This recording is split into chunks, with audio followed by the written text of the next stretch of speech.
It was the 5th week of practicum. I was a third-year doctoral student, eager for my next phase of training. At that particular moment, I was sitting across the desk from my supervisor, a knowledgeable and confident woman with years of experience under her belt. I was always so amazed by her therapeutic insights and clinical words of knowledge, and I really hoped one day that I could be like her. That afternoon, she was rifling through a sheaf of papers, preparing to give me a new client. She paused for a moment as she scanned the intake form in front of her. "Here's one," she said. "He's Caucasian, in his mid-50s, and he recently separated from his wife after she had an affair with a mutual friend. He's filing for divorce and wants to come in for individual therapy to begin exploring his feelings of anger, betrayal, and grief."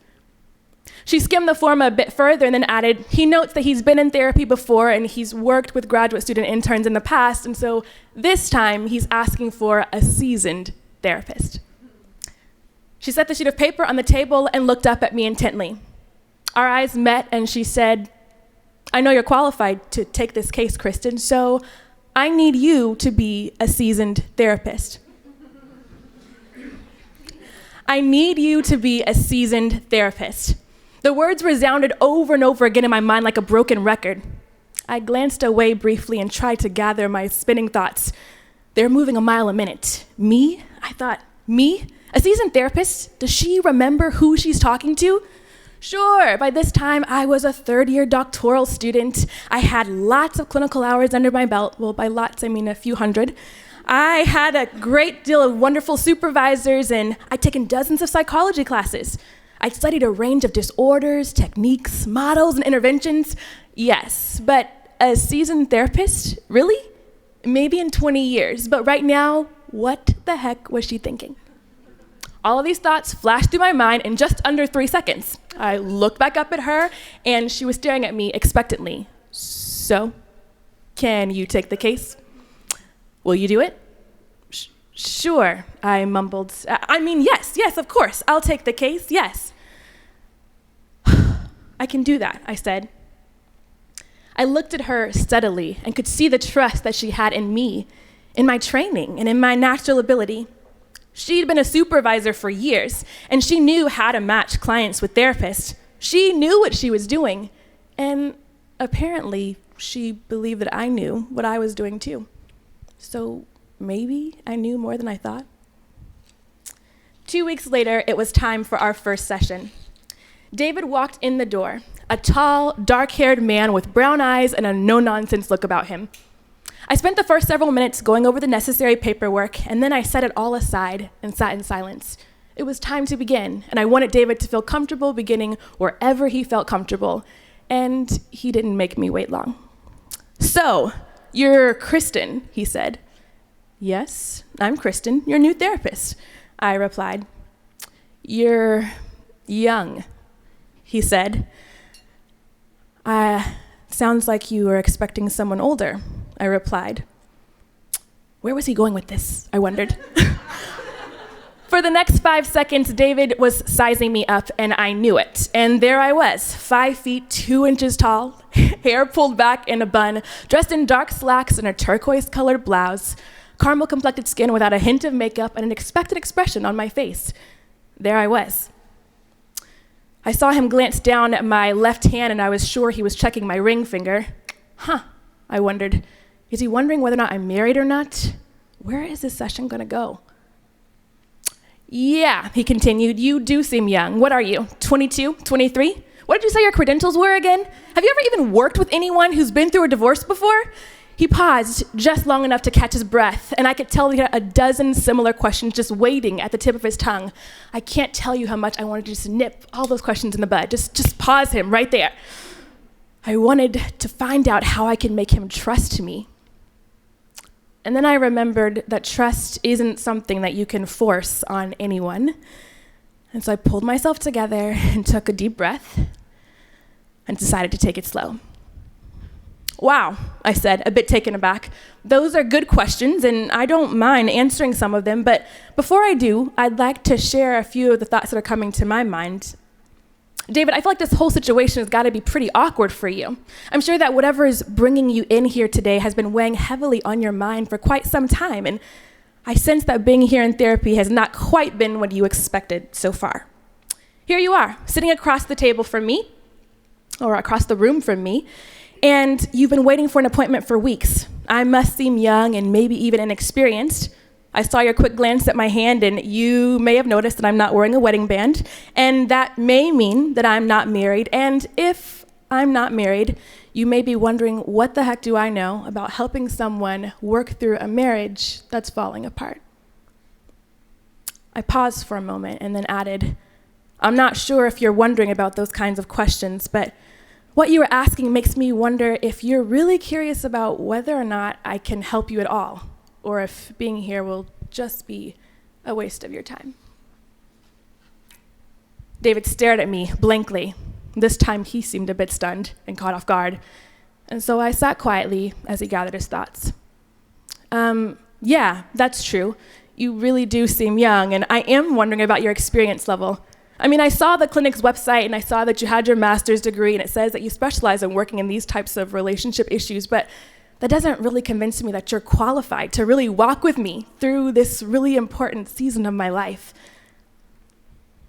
I can understand that, I said, and I really wish that I could guarantee that this would work, but I can't do that. To be honest, David, really the first few sessions that we have together is really a chance for us to get to know each other, to figure out if we'll be able to work together. And I won't lie, therapy is risky business. I know it's hard to jump into something like therapy, especially with a complete stranger. You've come in here hoping to talk through some of the things that are really important to you.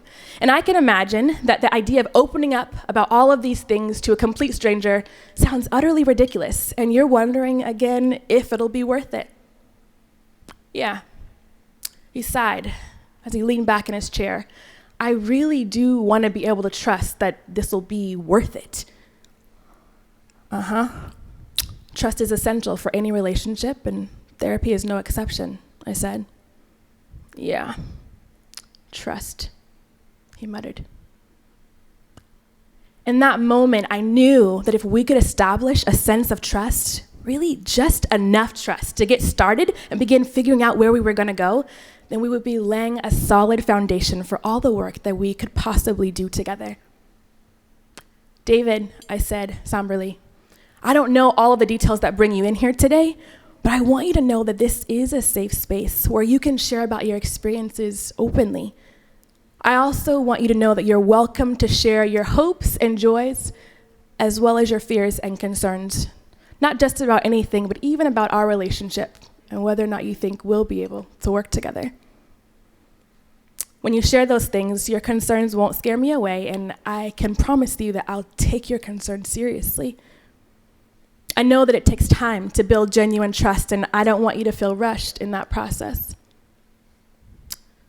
He sat in silence for a moment as he considered what I had said. I could tell that whatever was going on inside was significant, and I knew how hard it could be to take that leap of faith. I'd done that before myself when I was a client, and so I waited. After a long pause, he said slowly, I would like to be sure that this would work, to have some kind of guarantee. I can't tell you how freaking tired I am of relationships that fall apart for no reason. I get that, I responded. And this is a risk too. I really wish I could guarantee that things would work out.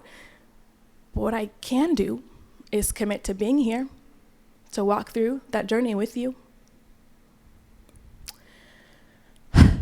It's true, he said with a sigh. This really is a risk. But let's give it a shot. I smiled slowly. Let's do that, I said. We spent the next several weeks building trust, and over the course of time, David began to feel more and more comfortable being open and sharing. He ranted and raged and laughed and cried, all at different moments. And I listened and laughed and groaned right along with him. We came to moments again and again where he felt stuck, like it would be impossible to make any headway. And I listened attentively and pointed out what I heard and what I saw. Sometimes David agreed with my observations of the situation, and other times he didn't agree at all. But he stuck it out. Months later, my fears about being a seasoned therapist for David were put to rest. During our last session before Christmas break, I ended our time in the usual manner, and as I stood up to walk David to the door, he said something unexpected. "You know," he said, "I'm really grateful for our work together."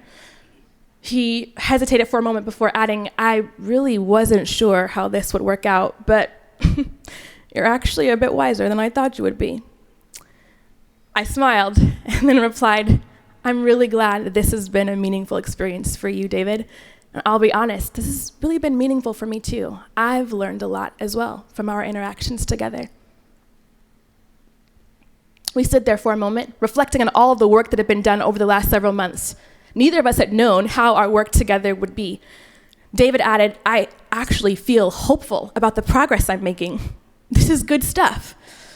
"All right," he snapped himself out of his reverie. All right. I'll see you after Christmas break. Merry Christmas." "Happy New Year, David," I called as he walked down the hall.